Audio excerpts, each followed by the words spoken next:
Carlos Nelson here with the Kansas City Business Association, and today we have two political entities that ran for the Kansas City School District and for the Kansas City School Board, and we have two entrepreneurs, myself and Miss Elaine Hamilton. Elaine, tell our audience a little bit about yourself and your business. I'm Elaine Hamilton, and my business is Vision 5. We're a video producing company. We've done a number of videos pretty much for the private sector, across the board, federal government. We've done pieces for City of Kansas City, the Liberty Memorial Museum, the Kauffman Foundation. We just finished one for the Associated Wholesale Grocers with their national program. And so glad to have you. Thank you for having me here today, Carlos. And who do we have over here? I'm Edward Bell, candidate for 5th District and District City Council, community advocate, educator, business consultant, KC native son. Care about my city, want it to be great. Excellent. And who do we have here? Hi, I'm Dr. Marvia Jones. I am a consultant for the Kansas City Health Department, where we work on violence prevention and mental wellness for our youth. And I'm also a candidate for school board. All right, let's lead off with the discussion of Tuesday, the second election. What did you see happen Tuesday as it relates to our community and the district that you're running for?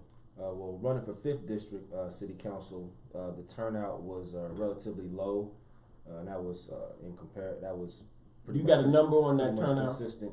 We had about 19% come out citywide. In district, really wasn't too much different. And so, looking at the grand total of votes in district, we didn't have more than 10,000 votes cast for 5 candidates. But do you know how many people we have in the city of African American? What's the number?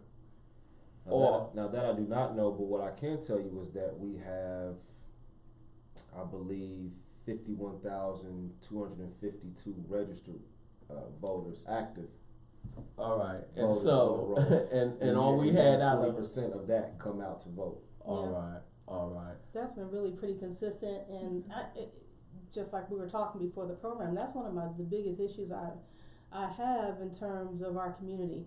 One of the things that 2016 showed us is that the numbers of our vote counts, and those numbers matter, and how much power we have and how much power we have in the city depends upon our voting numbers. And so that's one of the things that I'm just really passionate about, is changing our voting numbers. And I think there's some real, concern that you had mentioned about that yourself.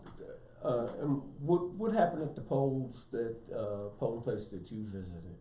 Well, one of the things I noticed was people kind of showing up and really just saying, I have no clue what I'm doing here, who I'm voting for. Let me just get that, where's that gold ballot, or where's another, tell me who to vote for.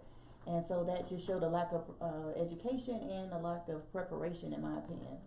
How as both of you being candidates for different positions, how hard is it for you to really run with the budgets that you have to deal with? Because a large part of success is having someone at the polls that, especially for the write-in, because that I've been voting all my adult life. That's the first time I really noticed the write-in, and if you can't spell the people's name correctly, that's diluting the vote or the participation.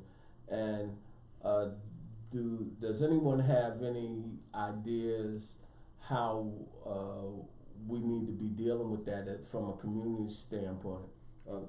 There's a couple of approaches, I think, or some things that really need to happen. First of all, there really needs to be, and we've talked about it, you've talked about on your show, a re-education and a reculturing, if you will, reculturation of how people see this process. People have been so turned off by the say-do gap. You hear somebody say something once every 4 years, once every 2 years, and then what they do is something totally different or not matching what the speak is. The other part of that is feeling the connectivity of what's happening in City Hall. Because you can tell me you're passing a lot of ordinances and passing a lot of white paper, but if I don't feel that effect 5 feet from the ground, if I see you telling me I'm going to City Hall working for you, but my physical environment is not changing or improving, i.e. being cleaner, being ran more efficiently, or seeing the city services more equitable in my area, then I'm going to feel disconnected, and it's going to tell me my vote doesn't matter. When actually it's the complete opposite. Your vote does matter, because those who you put in office are the same way you can hold accountable, by voting. But it's a cyclical effect. It is. Because if you're not voting, you don't really have the strength and the power for your representatives to get things moved and pushed through. That's related to economic investment. That's related to, like you said, cleanliness, all those kind of things. But also the onus comes back on us too. One of the things after the civil rights movement, everybody went home and sat down, basically. Mm-hmm. And for me, the vote in the black community should be like Christmas, because that's what the civil rights movement was about. It was about not just marching in the streets and, hey, we need to be free. It was about the vote. It was about our ability, how. And the fact that African Americans were, the vote strengthened was why so many things changed, but they changed just minimally, and then everybody went and sat down. So there is the job was done. Like the job was done, and there needs to be a re-education and push to get those numbers back up. Dr. Jones, what do you have to say on that? I think that that plays in tandem with this idea that you hear people say, well, they put who they want in office anyway. Exactly. So this whole conspiracy, it doesn't matter what I do, whether I show up or not, the powers that be are going to pull the strings anyway.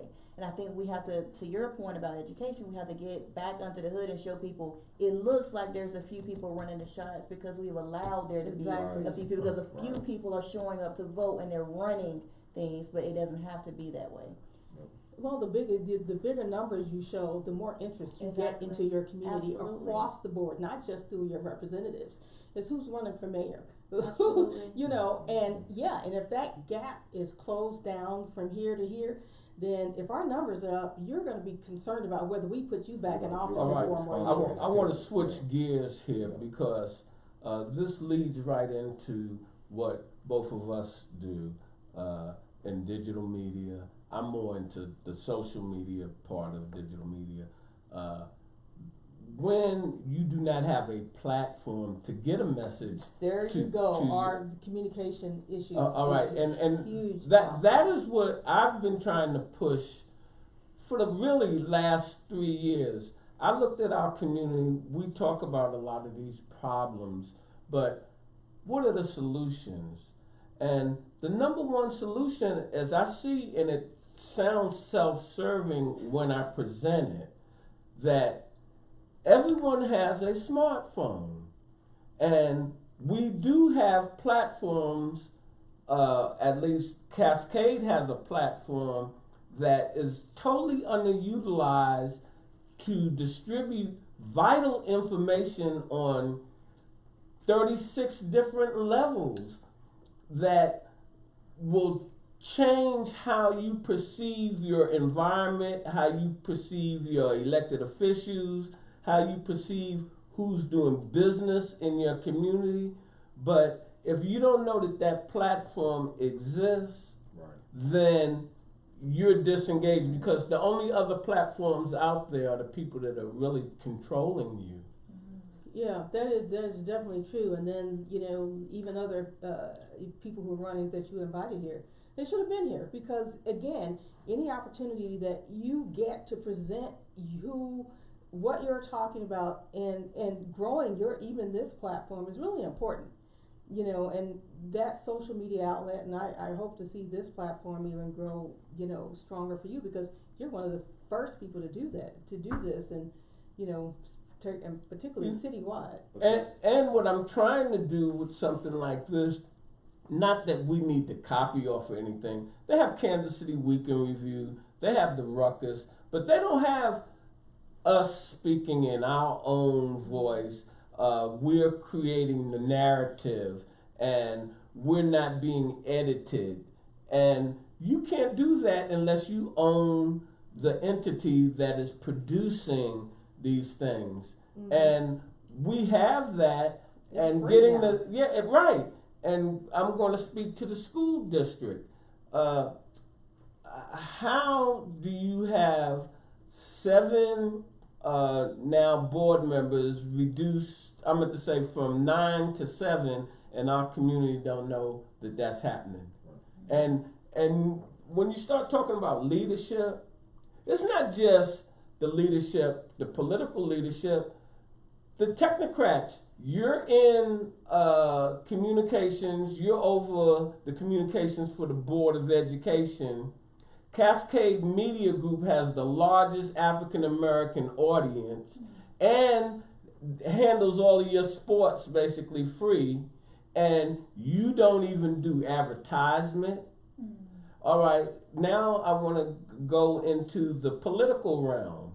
You have the political clubs, and when you were saying about your experience at the poll, that the people didn't really know who to vote for. If they really were looking to get something put in their hand and go down. And I would say this, when I moved here in '78, I used to go down that black and gold ballot because I didn't know. Yeah. But at that time, that black and gold ballot was something that you needed to pay attention. They represented us.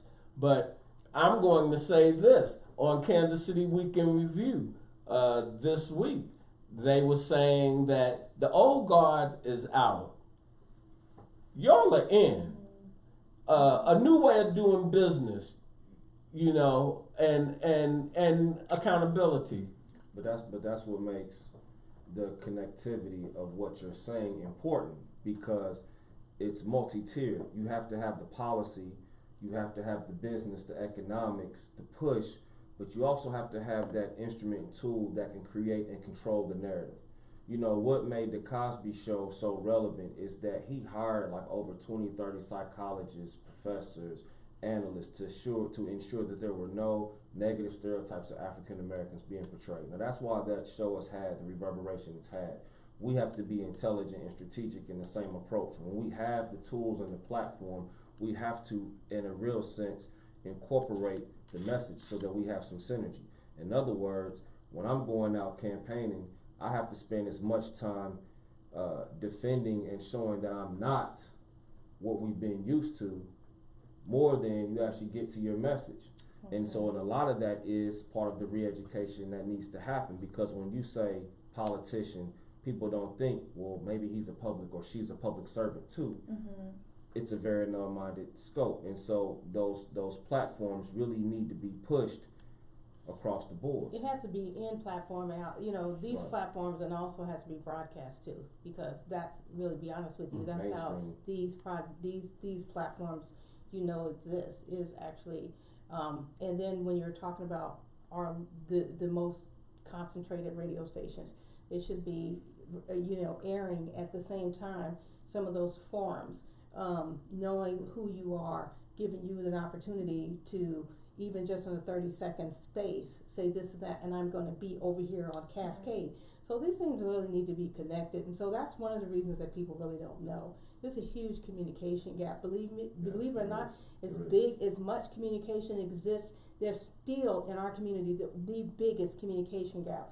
The few papers that exist, making sure that they're opening that door to say, this is who I am. I was at a meeting yesterday, and a lady had one lady at the table asked me my position on a certain topic, and there was another lady at the end of the table who said, well, I've heard of Edward Bell, I know of him, but I had never heard him speak or seen him speak. If I'd have known this earlier, I'd have been getting more people to get out and go do. Energize. So it does speak to the communication gap, because people want to hear. There's a huge communication gap. We don't realize it. And people want to hear that good, let's strong switch message. gears. Doc, with you being mental health, how do you see the African Americans community, our adults and our kids? Let's talk about that issue and how that is related to education, economics, and how we see ourselves, and how we behave with one another. I think the research is pretty clear that our households are under a lot of stress. So, and you can't be marginalized as a household, as a family, as a people, and not deal with that stress. So you show up to work, you're fighting to be seen as an equal. You're fighting for equal pay. You're fighting for recognition. Then you have to go to school and fight for your kid to be seen as an equal, and for their brilliance to be seen, and for them to be disciplined fairly, even. And so you're dealing with all those things on top of the setbacks financially that we're dealing with. Y'all talk about economics. We are owning some small business that's growing, but the amount of capital that our businesses have is growing more slowly. But we are starting businesses, which is helpful. But so I think a lot in terms of stress and trauma. So a lot of our community is under the burden of a lot of stress and trauma. And so one of my methods as I was trying to campaign, because it is hard to get in front of people and get your message heard, is I wanted to let them know that I feel your pain, I hear your stress, I live in the same neighborhood that you do, I understand my kids are in the same district, the concerns you have about your boys and your kids are the same concerns I have for mine. And so people, I think that human, emotional connection is something that people are really looking for. Why does this person care, or are they just asking for me to vote for them so that they can get in line and do what they want to do? But that's what makes the classrooms work. Yeah. And that's what also translates into success outside of the classroom. It's that relationship. When I got an education, I didn't understand, for one, the shortage of black males present, Absolutely, responsible for what we call pedagogy, and that is transferring knowledge, but also for leadership. And when you look at the discrepancies in how we discipline, it sends a message of inequality. I'm not valued the same. And there are students who would be flourishing if the person that was in front of them represented them, or they could identify with that person. Or even just really the black Absolutely. males in the family that's around them. And a lot of times I see black men not treating their boys really well, speaking to them well. And so it's learned behavior really has to change within the, at the family level, and just black men seeing other black men outside of their families, and just giving them a lot more support.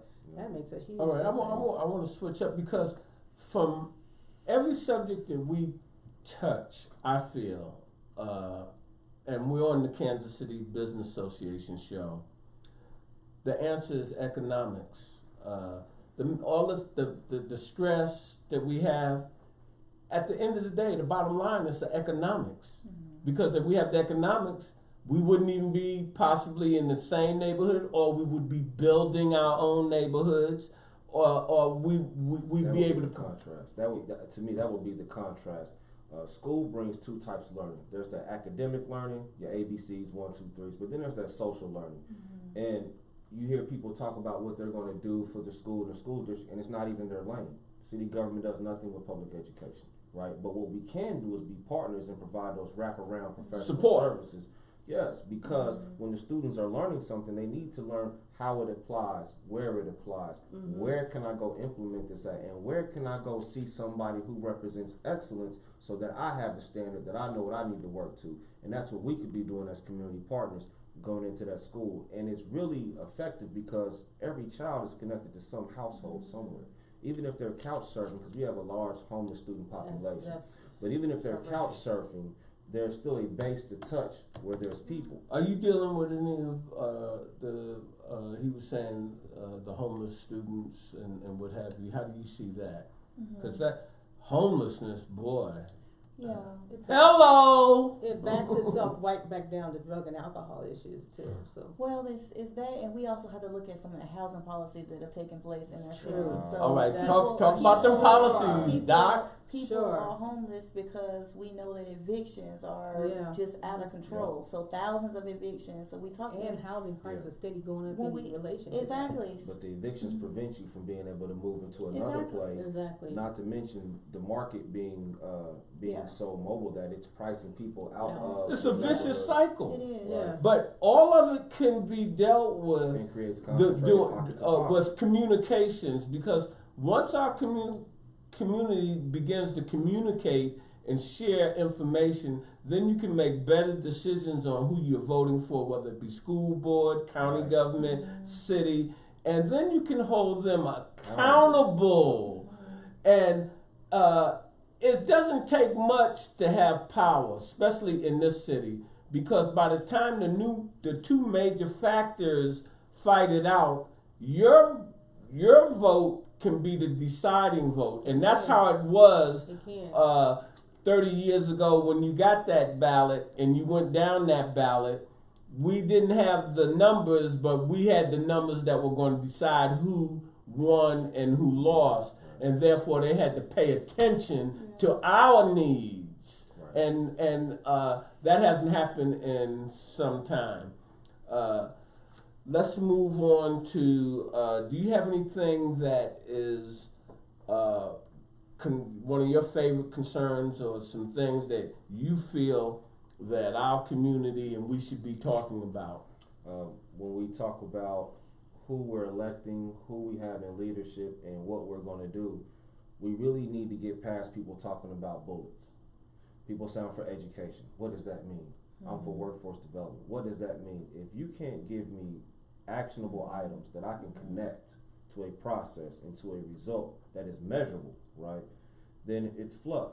And we have an awesome opportunity here in the city to take some of these needs that we have and create long-term sustainability. We have potholes out the wazoo. We have people sitting in municipal jail for municipal fines. Pretty much people are incarcerated for being poor. I can't afford to pay, right? And so we can leverage the opportunity to do work, to train, to pay, and we can solve this pothole problem. Public Works has 27 plus jobs that leads to employment, but then also we got an airport project. And what is an airport? It's a long street. So if you can lay a little bit of street, you can lay a lot of bit of street. And that's a way to not treat our participation mandates as ceilings instead of floors, because when we say 12 and 2, our city treats that as, well, that's the most we can do. No, that's the least we can do. And if they're not there, train them. Let's build the capacity. Let's invest in Anything on your mind? What's on my mind is making kind of what we touched on earlier, which is understanding that we have rights as citizens and we have to find the information about those rights. So we talked about the tenants, we talked about evictions a little bit, and I think that communications could serve a major role in helping people understand, hey, when you get eviction papers, it doesn't mean just pack your stuff and run into the night. Like, you have rights. Your children, if they're suffering in school, you don't have to just pull them out of school immediately. Your school is mandated to work with you on that. And let me say this: the majority community has us in their grips, and when you have programming that Cascade puts out, just like you go to YouTube to try to find something out, if you're looking at our programming, because it's geared towards the African American, whether it be fashion, whether it be mental health, whether it be politics and what have you, you might learn some things that will save you some money, save you some anxiety, and show you how we need to be connecting. Yeah. It's also another outlet for a credible source of information, because nowadays people aren't just let's talk about that. Integrity. Let's talk about that with the political. Because people aren't just going to 459 and 41 and 62 to get news. They're not.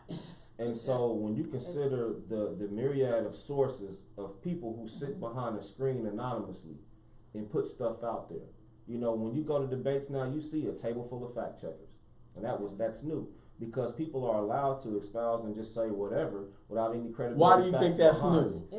It's such a dispersion of information too. Like you said, it's kind of unfortunate now people can't go to 459 and get a lot of their news and, you know, a couple of stations of radio, because either they're not, like you said, either listening to, you know, conspiracy theory things.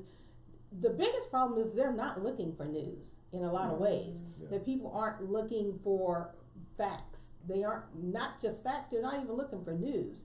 They're spending time listening to music, you know, watching crazy stuff or whatever, and often aren't even looking for news at all. Because everyone is so disingenuous. The world is disingenuous, and we don't want to look at the truth.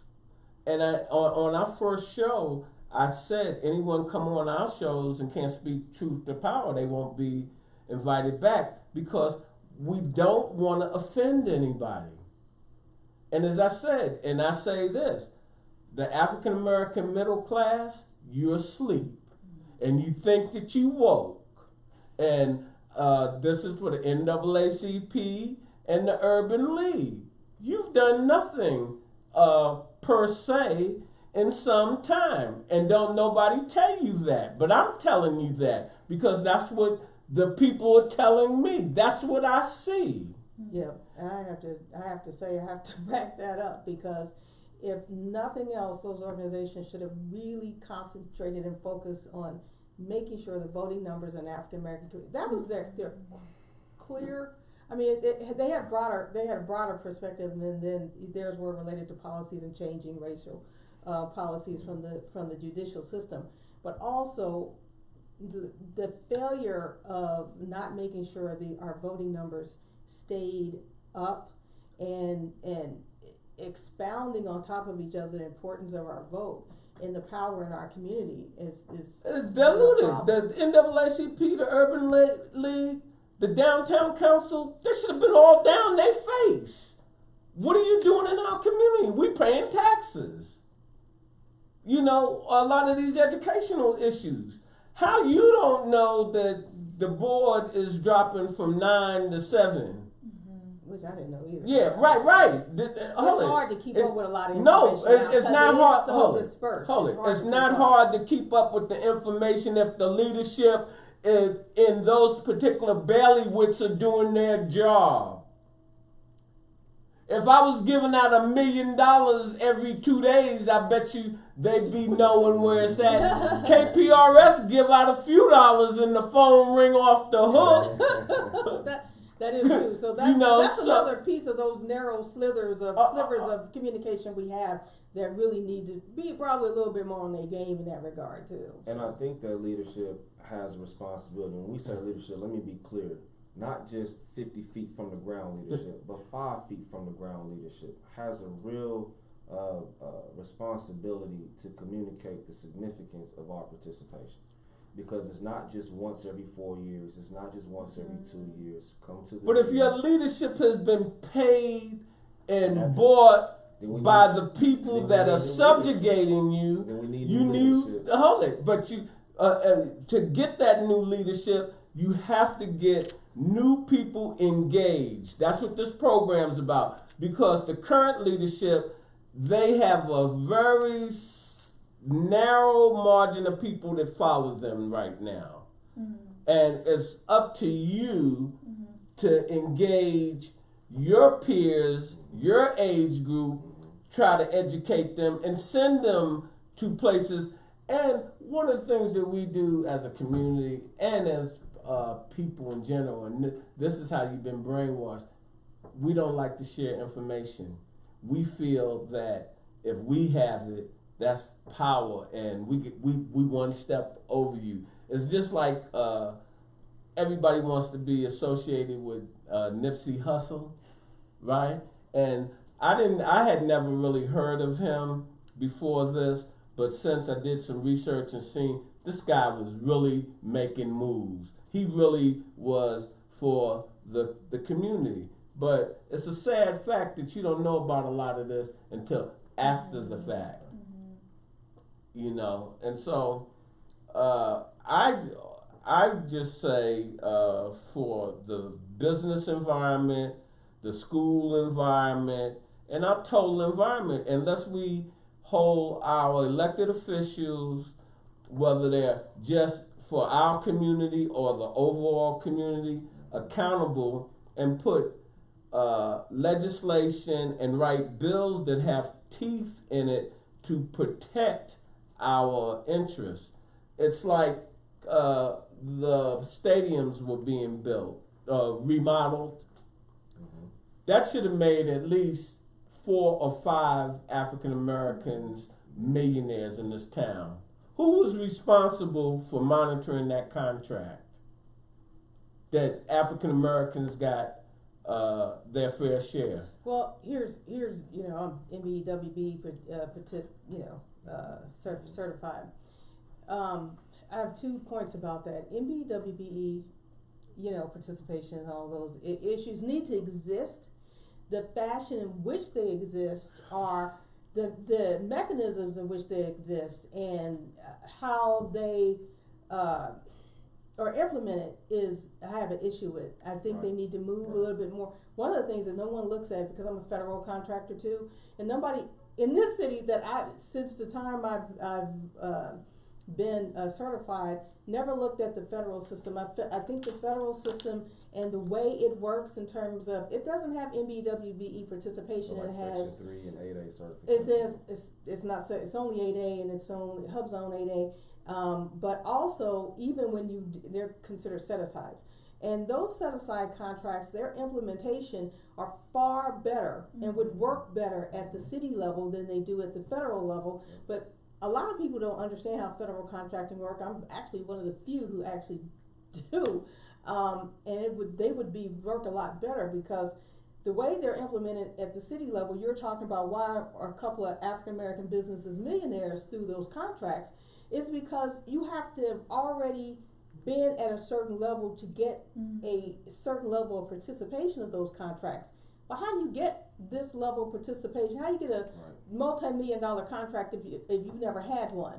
And that's the way the city's program is set up, that they're looking for you to be able to manage your own, where the federal program is, if you have this company backing you up, and I know that they're backing you up, and you get a $5 million contract, then the federal looks at this larger business and says, you make sure that they perform well. You give them the support to perform well, so that they can put the dollars in their pocket to move to then the next contract. You're freestanding on your own. And the city system isn't like that. Well, the city system in general, why do I have to be a MBE? White people don't have to say I'm white.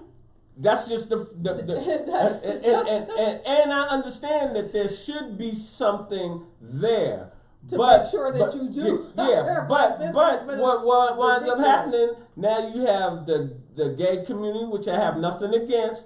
You have disability community. You have women in a WMBE, and it just waters down everything that legislation or those laws was really implemented for African Americans. It really comes down to the enforcement, right? It's not even just enforcement, implementation. But when you look at the terms in which things are being done, our municipality will say that you have to have a certain number of percentage. And we already stand, there's a large part of the majority community that doesn't want to have that inclusion in the first place. And so there's going to be a contractual dispute. I've sat in on myself, where if you've heard the GC tell the sub, I don't want to pay you, I hope you go out of business. And then when you look to HRD or the city to step in, they'll tell you, well, we can't enforce the contract, but you force the situations for them to have the relationship in the first place. That's right. And then we're not taking our addressing tools, if you will. In other words, when somebody doesn't meet the participation, doesn't meet the requirements, let's not give them a pass. Right. Let's go ahead and fine them, or take whatever benefits we can and use that for capacity. And penalize them the next time they want to bid on something. Well, there's a lot of issues all the way around that. You know, I'll talk to you about a little, outside this. It would take too long, but it's all right. It's too long. We're gonna wind up. I think we had a substantive discussion on. But one thing I'd like to ask Dr. Jones. Dr. Jones is why did you decide to run, and then and what are the things that you see needs to change, and in terms of the school board, but also why they reduced it? Because to be honest with you, I don't know either sitting here why those numbers were reduced. The board members were reduced down to 7. It's something about bringing our district into line with the state. So the state of Missouri has some rule about if you're based on your population of your district, that your board should be, they were like bins. And they did that in St. Louis. They reduced their board too. So yeah, and so that's what's happening now. And so the reason that I decided to run was because the school board has a lot of impact on our students' lives, day-to-day lives. So whether that is what's allowed in the curriculum, as well as what kinds of services are offered to families. And so that's something with my background in community psychology as well as public health. I saw those as integral to that. And again, somewhat selfishly, my children are in the district. I'm very active at the school level, and I wanted to take some of that activity up to the school board, and while still maintaining that connection with the building. That's fantastic. That's good. And my race is still being decided right now. So, yeah. And what do you have to say about that? How long it takes to decide these? It's really weird. 1,382 ballots were cast in my race. Write-ins. 1,382 people did the write-in piece. And I don't know why it's taking so long. What district? The third? Sub-District 4, which is different from the city council. What do you have to say about the election board? We had some private things, some private conversations, and how they operate. Here's what I will say. Tell it to our people. I know there are some people who get up in the morning to get up and really try to do a good job and try to make sure that we have some fair elections with integrity. And then I think there are some people who are not so well intentioned. I think there are some people who have agendas. They are part of silos. They are part of groups. There are irregularities. It has been documented, stated. It's historic. It's not unknown. I've experienced it just this past election on Tuesday when I went to go vote. I asked for a pen, and I was told by one of the officials there, "You just need to vote with what we give you." And I had to pull up the ballot and show them. It says clearly at the top, pencil or blue or black ink. And then again, I had to call and make some complaints and reports. And I'm a candidate, but I'm somebody who's informed and know. What if I'm somebody who doesn't and I'm not informed? See, and again, that goes back to those integrity issues, which will turn people off from participating. And then we have these low numbers. We wonder why. So again, there's a lot of shared responsibility in that. We need to make sure that our election board is robust and adamant about educating and letting people know what their rights are, but at the same time, we need to make sure we're holding them accountable too. But I think it's across the board, not just with the school board or the city council. That's but I'm talking about in our community, because people look at me and like this guy, he's all negative. I'm only telling you what I see. And you can kill the messenger if you want. Well, but it has the fake nice problem. You know, we can't. Tell him again. I mean, just be honest. I mean, just because I disagree with you doesn't mean I disrespect your humanity. Exactly. Doesn't mean that I don't like you. Don't mean I don't care there about you go. It means I have to part issues with you. I don't agree with you on this. But if we care, if our common denominator is that we both care about it, then we both should still be able to come to the table amongst our disagreement and talk. The problem is that we're too busy trying to convert people in a 30-second conversation. When people have spent 30 years developing their opinion, what we need to do is just do some real legitimate seed planting. Let's put some perspectives on the table. Let's put some alternative thoughts on the table. And let's be mature and caring enough to go back and digest those. So when we come back, we can have an expanded discussion. Because you can't have all these people, and when I say these people, coming into our communities, sucking the lifeblood, literally lifeblood out the community. Casey has a launch pad.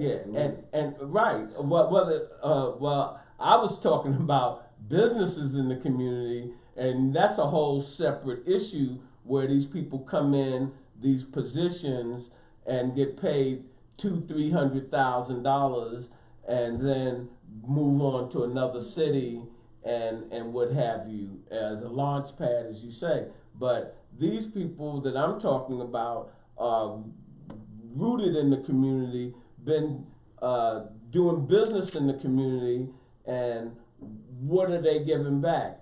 But let me let you know this. Cascade has just gotten some people that's what they do. They look into issues like this. They look at your bottom line. They look at your returns, and we're going to be talking to some of these companies that are doing business in our community and saying specifically, what are you doing? And if you get arrogant with us, we're going to boycott you. And that's where I see we have to go. America's about this dollar. And these people are not going to respect you until you can hurt them financial. And that's why they don't want you to communicate. Because once you start communicating, then you start realizing what actually is happening to you and who is making that happen to you?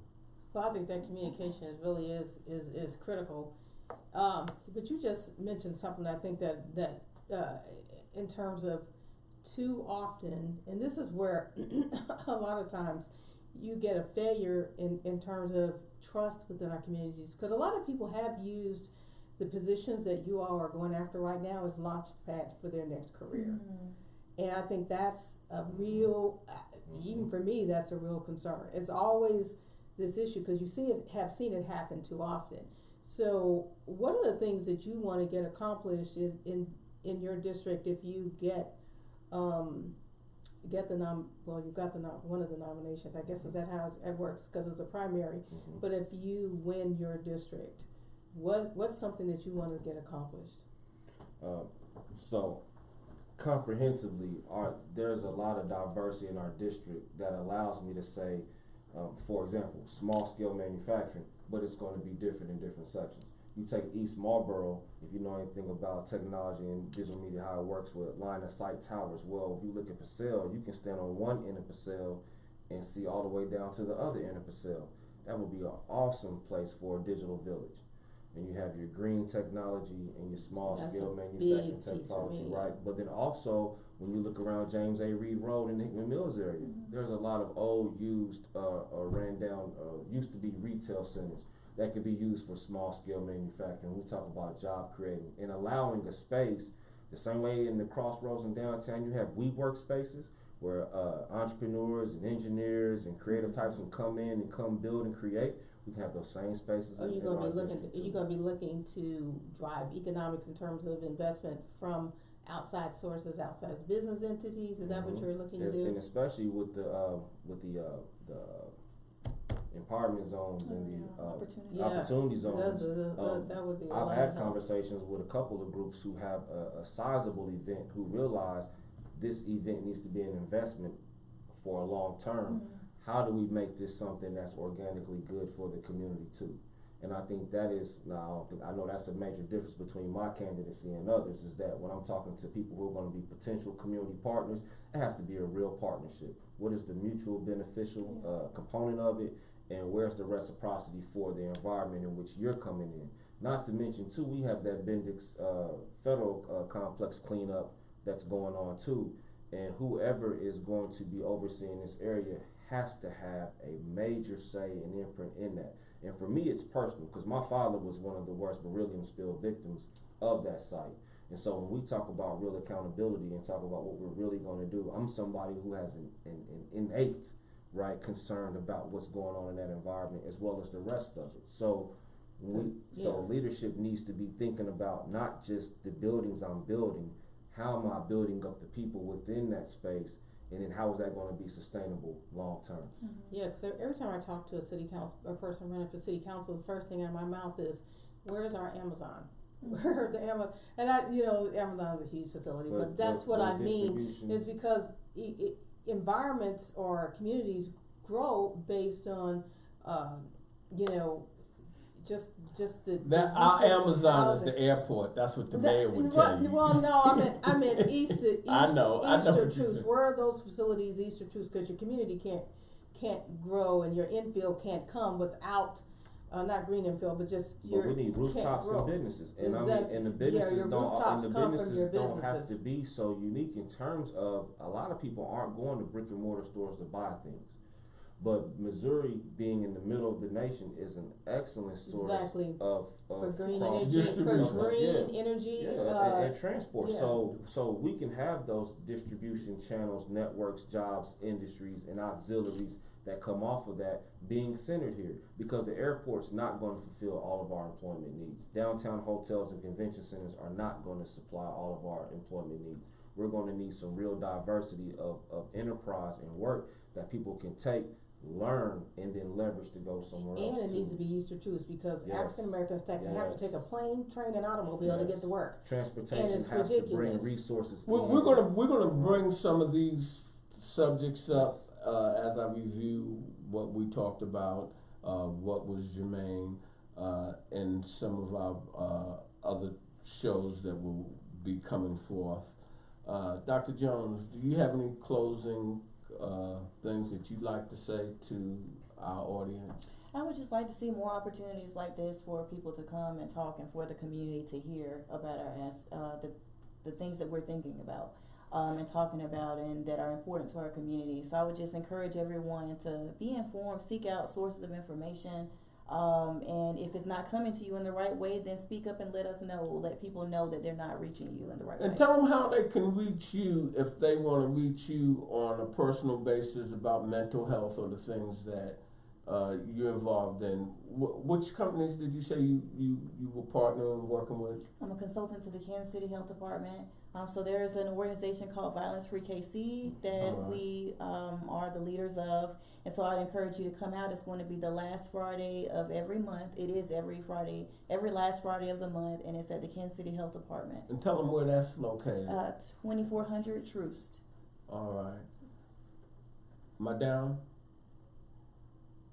Oh. Yeah. What I have going on? Nothing.